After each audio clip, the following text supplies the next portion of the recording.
Hola, en esta clase vamos a ver cómo se redacta la parte de aspectos éticos y financiamiento. Mi nombre es Álvaro Taiper Rondán, aquí mis potenciales conflictos de interés. Y recordemos que en la sección de métodos de un artículo original habíamos determinado estos 5 ítems que deben ser redactados. Estamos en el último, que es aspectos éticos y financiamiento. Y aquí hay que tener en cuenta que estos puntos podrían tener requerimientos especiales de acuerdo a la revista. Alguna revista te puede pedir que menciones algunas cosas extra y otra revista te puede pedir que lo menciones incluso en otro apartado. Otra cosa que hay que tener en cuenta es que es muy importante, como siempre, ser sinceros, colocar todo exactamente como ha sucedido y ser claros, no ser ambiguos y tampoco intentar barrer cosas bajo la alfombra. Comenzamos con la parte de aspectos éticos. Y aquí tenemos 4 cuestiones que se pueden colocar. No siempre vamos a necesitar las 4, pero son 4 que es importante tener en mente para ver si las necesitamos o no. La primera es la aprobación del comité de ética. Mencionar si fue aprobado por un comité de ética, que puede ser de humanos si estamos trabajando con humanos o de animales si estamos trabajando con animales.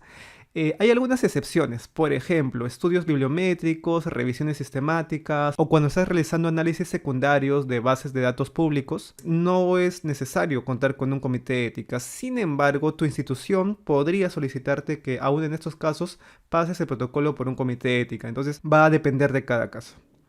El segundo punto es el de voluntariedad y anonimato. Si tú estás recolectando información de seres humanos, pues estos tienen que haber aceptado voluntariamente participar del estudio, excepto en algunos estudios en los cuales el comité de ética decide que sí es posible que hagas el estudio sin que los participantes estén informados, ¿no? Lo que se conoce como un deceiving. Sin embargo, esas son cuestiones muy puntuales y están muy bien fundamentadas. También es parte de esta voluntariedad que el paciente pueda retirarse en cualquier momento del estudio.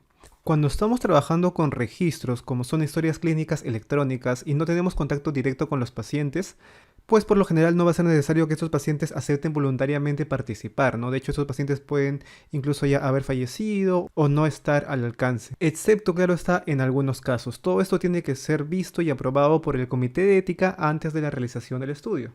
Y en cuanto al anonimato, lo ideal es que se pueda mantener su anonimato. De ser posible, no tendríamos que recolectar información personal de los pacientes, pero a veces sí lo necesitamos para poder hacer un seguimiento o un cotejo o algo de eso. Entonces, si recolectamos información personal de los participantes, también hay que poner candados, ver vías para que esta información sea protegida.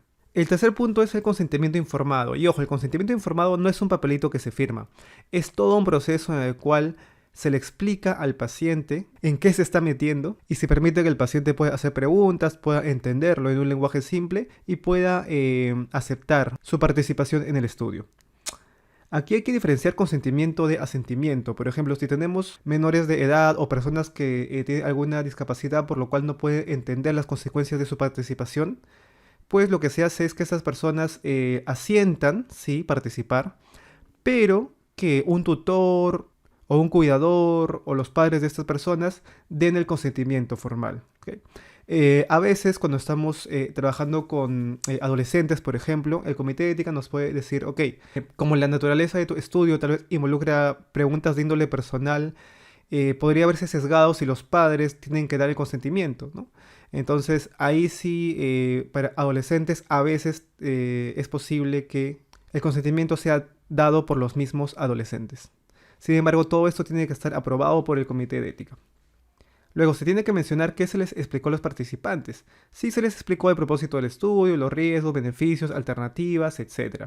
Luego, cómo se registró su consentimiento, si fue de manera verbal, de manera escrita, si fue firmado o no, etc. Si es que estás recolectando muestras, ojo, tienes que tener el consentimiento para tomarlas, sí. Pero si luego piensas hacer estudios en el futuro, también tienes que tener el consentimiento de los participantes para almacenar estas muestras, ¿ok? No es que hoy día puedes tomar unas muestras, las guardas y luego las usas para otro estudio sin el consentimiento previo de los participantes. Otro punto importante aquí es el manejo de incentivos. No puedes coaccionar con tus incentivos, ¿no? Si le das un incentivo muy alto a las personas para que participen de tu estudio, estarías coaccionando de cierta manera su participación. Entonces los incentivos tienen que ser regulados para la condición socioeconómica de tus participantes. El último punto es el de información personal. Y es que se deben asegurar mecanismos para poder proteger la información personal de los participantes del estudio. Usualmente lo que se hace es separar, luego de que se tiene ya la base de datos final, la información personal para un lado, que queda guardado bajo llave, de las variables que se van a analizar, ¿no? Que ya son enviadas al estadístico para que las analice. Aquí vemos un ejemplo. En este estudio, en la parte de aspectos éticos nos dice lo siguiente. El presente estudio tuvo aprobación de este comité de ética, te dan el código incluso, el número del oficio, y que las encuestas realizadas fueron voluntarias y anónimas. No nos habla mucho sobre cómo se realizó el consentimiento informado o cómo se protegió la información personal de los participantes. Aquí tenemos otro ejemplo, nos dice el presente es un estudio que se basa en un análisis secundario, los cuales fueron realizados utilizando datos de una base que es el ENDES, en la cual no se consigna información que permita conocer la identidad de los participantes ni la ubicación de los hogares, ¿no?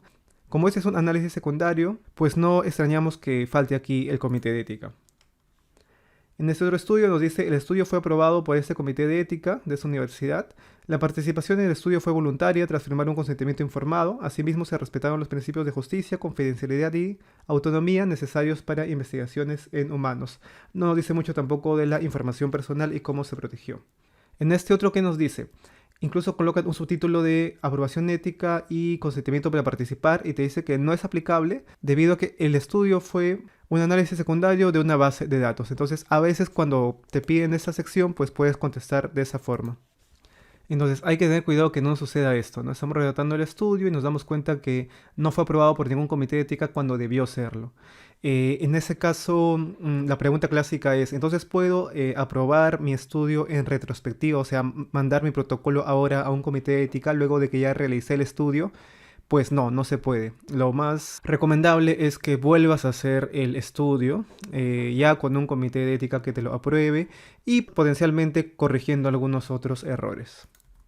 Luego pasamos a la sección de financiamiento. Y aquí, si se recibió un financiamiento o algún tipo de apoyo, por ejemplo una donación de fármacos o algo, hay que especificar tres cosas. Uno, ¿quién? O sea, ¿qué persona o qué institución te dio este financiamiento? Dos, ¿qué fue exactamente lo que financió? Y tres, ¿cuál fue el rol de los financiadores en el resto del trabajo? Y esto último es importantísimo, ahora vamos a ver. Muchas revistas tienen un apartado donde mencionar esto, o sea, te dicen esta parte de financiamiento, menciónalo al final del estudio en un subtítulo especial, por ejemplo. En este caso ya no se coloca aquí, en la sección de métodos, sino va para el final. Pero en caso de que la revista no tenga este apartado especial, sí hay que colocarlo en esta sección de métodos.